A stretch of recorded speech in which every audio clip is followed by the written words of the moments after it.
জিনা করতে গেলে 200 টাকা লাগে, আর বিয়ে করতে গেলে 2-4 লাখ টাকা লাগে।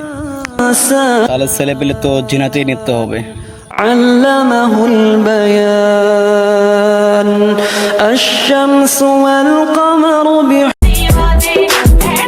একটু খোঁজ নিয়েছিলাম তার সম্পর্কে। মা, তার দিকে কোনো তালবা আনা নাই। সে ছেলে খোঁজে এক নারীতে আসক্ত। তার নিজেরই লাঙ্গের অভাব নাই।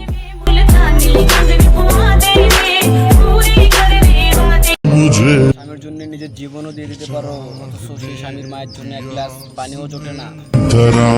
বিষয়টা এরকম হলো না, গাছের যত্ন না নিয়ে গাছের মিষ্টি ফল খাওয়ার আশা করছো। তুমি কি বলে গেছো তুমি একদিন মা হবে? নারে তুমি ব্যর্থ যদি পুরুষের ভালোবাসা না বুঝতে পারো। তোমায় ভালোই তো বেসেছি।